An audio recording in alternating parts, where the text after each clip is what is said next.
ไม่สุงค่ะเมื่อได้เป็นวันที่30เดือนธันวาคมที่4ปี2026ในตอนได้เข้ามาถ่อมด้วยข่าวเงาล่มเลี่ยงหลงพัดเขาดีเจตวนเก้งไห้หลายปื้นตีไหลหับพรตุ่มยวนตั้งน้ำแค่พางอันพี่น้องค่ะไหลหันอยู่พ่องย่ำบ่เหลียวในกอเป็นตีวัดพระธาตุลอยเว้าวิ่งแม่สายในเมื่อวันที่28ถึง29เดือนธันวาคมที่4ปี2026ในอยู่ดีสังฆาเจ้าสางแลตะกาศรัทธาวัดพระธาตุลอยเว้าจะวิ่งแม่สายเจตวนเก้งไห้ ไล่โคมกันให้ลวงมดสายไว้หลังเสและหับพรตุ่มยวนล่มเลี่ยงหลงพัดเขาหนังหาวแห้งเมื่อคำคืนวันที่27เดือนธันวาคม4ปี2026ดีป่นมาเนี่ยค่ะล่มเลี่ยงหลวงปอกกำไนขาพัดเขาหลายๆปื้นตีนั่นขนาดเนาะก็เลยหับพรตุ่มยวนอยู่หลายๆปื้นตีค่ะเมื่อนางตีวัดพระธาตุลอยเว้าในก็ไลหับพรตุ่มยวนแห้งเหมือนกันลมในมันแห้งหนาอาล่าแลถึงตีพัดเอา ที่ถาดหยอดกองโมในค่ะหากก่วนปังลงมาเปิ้นตีหิมห้อมเนี่ยก็ไหลหับพรตุ่มยวนซัมป้อมหมักมีหมักมือลงกว่าหนังเฮาหันตีในเคียบหางในเหย้าในค่ะดีวัดพระธาตุลอยว่าวในค่ะมีปลาสกายวอล์กค่ะเนาะโคหมานตั้งยาวมา1ไปคา10เมตรค่ะในก็เป็นปื้นตีอันกวนตั้งนำตั้งหลายวันกันแลใจกว่าแอวเยี่ยมค่ะเนาะจางยักเยี่ยมด้วยสภาวะตั้งหังหลีตั้งฝั่งเมืองไทยและฝั่งเมืองใต้ไหนค่ะมื้อเหลียวแน่ตั้งฝ่ายวัดย่องเนี่ยในก็ไล่ปืนเผาปิกไว้โจข้าวตั้งแต่วันที่28เดือนธันวาคม ในกว่าค่ะเปิดดากดทัดด้วยลวงห่มลมลองลอดเพโครงสร้างมั่นจ่องแก่นแข็งแห้งกึ้ม5สัง5ไหลเจ้อหน้ายเฮ็ดในอ้อมกำนันแลพี่น้องก้นหวานก้นเมืองเจออันมีแผนการแต่กว่าแลกว่าไวดีวัดพระธาตุลอยว้าวเข้าคิวในประวัติในจึงในให้พี่น้องเฮาค่ะติดตามข่าวเงาหลวงคืบหน้าตั้งวัดหนังคึดๆจำเสกำในค่ะก็เปอโกว่ากว่าถึงยาวเสียวก็ปิกไว้หาสังหาเนี่ยก็พี่น้องค่ะไหลจึงกัดข้าวตั้งเฮ็ดไหนค่ะ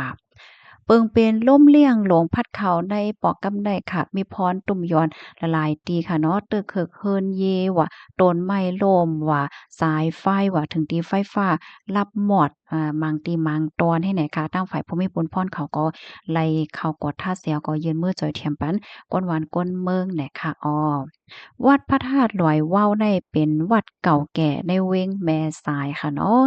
ยอก็มื้อเหลียวมีปลาสกายวอล์กโขหมานค่ะอันแต่เปิดมาเมื่อพองปี2023เนี่ยค่ะเนี่ยก็เป็นพื้นที่อันก้นวันก้นเมืองเขาอ่อนกันมาแอวมาแหละมาอยากเยี่ยมด้วยสภาวะตั้งหังหลีเฮ็ดจังไหนค่ะมื้อเหลียวได้ก็ในตั้งฝ่ายภูมิพลพรเขาในก็เตฮิปแนตกดทัดเสยก็เตเปิ้นผ่าเปิดขึ้นใน ไว้ในว่าหนังในค่ะข้อมูลตอนในคาลิปีมาดีห้องการข่าวฮักแม่สายต่างไว้นะคะพี่น้องเฮาค่ะไลอยากเยี่ยมตัวยาวหันถึงจึงหือพองในค่ะเนาะมาเจอเปิ้นก็อ่อนกันตกตกใจค่ะเนาะว่าโอ้เฮียงได้ล่มแรงลงในมันแห้งลงบ่ทันนายห้าให้ในนั้นน่ะเนาะเพราะนั้นในจึงข้าวใส่หมอหอมเตไข่ย้อนปืนเผาในป้าข่าวง่าวฝนล่มค่ะเนาะเมื่อวันที่29เดือนธันวาคมปี2026ได้มีข่าวง่าวออกมาว่าห้องการลงฝ่ายฟิงฟ้าราศีเลยออกมาเปิ้นผ่าปันฟ้างเตือนว่าในวันที่29เดือนธันวาคมต่อบ่ฮอดถึงวันที่1เดือนธันวาคมที่5ในเมืองไทยปอดตอนเหนือมีตื้อต่างว่าลมแรงลงเตเขาเตมีลมแรงฝนตกหมักเห็บตกและฟ้าผ่าบางทีบางตอนไหลเจ้าในนะคะในวันที่30ในค่ะนะ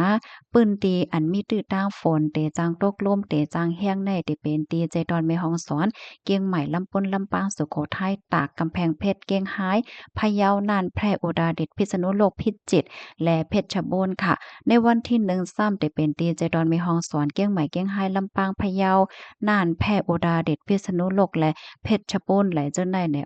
พี่น้องค่ะเจออันอยู่ไว้ในพื้นที่อันว่ามาเจ้าในเนี่ยก็ย้อนให้ฟังสติกันเสกำไหนค่ะเลอเซนั่นพี่น้องค่ะอันอยู่ซางเศร้าไว้ที่ในเมืองใต้ก็เหมือนกันค่ะก็มีตื้อต้างฝนเตจังตกลงมาเหมือนกันในกำในเฮาค่ะมาถ่อมด้วยเทียงเกาเจเวงในเจตวนเกียงใหม่เนี่ยค่ะ เมื่อวันที่29น่ะค่ะอยู่ดีภูมิพลพรเขาค่ะเนาะก็เลยเปิ้นเผาปันฟังเติ้นถึงปันก้นหวานก้นเมืองว่าให้ไลสตินั่นน่ะเนาะมันเตียจังมีลมแรงว่า ฝนแห้งว่าหมายเฮ็บโตกว่าฟ้าผ่าว่าจังได๋นะคะ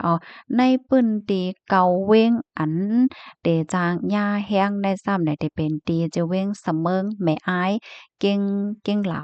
เมืองฝางแม่แตงแม่แจ่มเว้งแหงอ่ากรัญญานิวัฒนายก็ใช้ปราการไหลเจ้าไหนนะคะค่ะข้อมูลในคาลิปีมาที่ห้องการข่าวเกี้ยงใหม่ออกไว้ค่ะหนังหือพี่น้องเฮาค่ะสำบ่เดจังเลยรับพูนและจังเลยฟังสติกันนั่นก็จอยกันสะเปิ้นแพ่แชร์กว่าเสกัมในค่ะเนาะมื้อเหลียวได้เพศสภาวะในก็ไว้เมามางอำไลเย้าในค่ะปื้นตีอันพี่น้องค่ะอยู่ค่ะลูกในวันเหมือนได้เป็นจังหือพองค่ะจองมีฝนมีลมค่ะหือในเนาะกำได้ในค่ะเฮาได้ย้อนอ่อนเอาพี่น้องค่ะมาถ่อมด้วยขันค้ำขันแลกเงินในค่ะออนตั้งเปิ้นได้ก่อเฮาค้ำมาถ่อมด้วยขันค้ำที่ในเมืองไทยค่ะเนาะ คันคำที่ในเมืองไทยเพราะว่าเฮาคำมีเสียกว่าขายคำแตงใน1หวาเท่าคาแต่ขายไรอยู่70,000หาปากเพราะว่ากว่าซื้อซ้ำแต่ไรปันอยู่70,000 7ปากคำพางเคิงเพราะว่าเฮาคำมีเสียกว่าขาย1หวาในแต่ขายไรอยู่60,000เก้าเฮงปลาย84เพราะว่ากว่าซื้อซ้ำแต่ไรปันอยู่70,000 1เฮงหาปากในค่ะเนาะคำโลงค่ะเนาะพี่น้องเฮาค่ะคันแลกเงินค่ะ$1อเมริกันในแลกแลเงินไทย32.59ในก็ไม่เฮาค่ะมาถ่อมด้วยคันแลกคันค่ำที่ในเมืองใต้เมืองคมตุ่มค่ะเซียนปานเก่าค่ะเนาะสนิททองคำแตงเพราะว่าเฮาค่ะมีเสียกว่าขาย1แก้มในแต่ขายละอยู่10,380,000เพราะว่ากว่าซื้อซ้ำแต่ละปันอยู่10,480,000คำหางเคิงเพราะว่าเฮามีเสียกว่าขาย1แก้มในแต่ขายละอยู่9,760,000เพราะว่ากว่าซื้อซ้ำแต่ละปันอยู่9,860,000ค่ะเซียนปานใหม่คำแตงเพราะว่าเฮาค้ามีเสียกว่าขาย1แก้มได้แต่ขายละอยู่10,200,000เพราะว่ากว่าซื้อซ้ำแต่ละปันอยู่10,300,000คำหางเคิงเพราะว่าเฮามีเสียกว่าขาย1แก้มได้แต่ขายละอยู่9,590,000เพราะว่ากว่าซื้อซ้ำแต่ละปันอยู่9,690,000ในกำไรเฮามาด้วยขันแลกเงินค่ะเนาะ คันแลกเงินในวันเหมือนได้เพราะว่าเราเอาเงินดอกเมืองเสแลกเงินหมาดเงินจาดค่ะเนาะ$1อเมริกันแลกไล4เฮง2ปาก30ยูโรแลกไล4เฮง9บาท70$สิงคโปร์แลกไล3เฮง2ปาก40หยวนแลกไล6ปาก23$ออสเตรเลียแลกไล3เฮง45เพราะว่าเราเอาเงินหมาดเงินจาดเสแลกเงินนอกเมือง$1อเมริกันเตเลปันอยู่4เฮง3ปาก40ยูโรเตเลปันอยู่5เฮง1ปาก$1สิงคโปร์แลกปัน3เฮง3ปาก80หยวนแลกปันอยู่6เฮง4ปาก$1ออสเตรเลียแลกปันอยู่3เฮง1ปาก31ในกำไรมาขันเงินไทยค่ะเอาเงินไทยแลกเงินจาดค่ะ1เสียในเดลัย1เสียในเดลัยปัน7ปาก65เพราะว่าเอาเงินมานแลกเงินไทยซ้ำ1เสียในเดแลกเลยอยู่7ปาก45ว่าหนังในค่ะอันนี้เป็นคันแลกเงินในวันมื้อในค่ะยินจมพี่น้องค่ะกูก็ที่รับถอมปันแห้งค่ะเนาะย้อนให้อยู่เลยกินหวานในรอดเพศกันกูก็ค่ะหมอยทรงค่ะ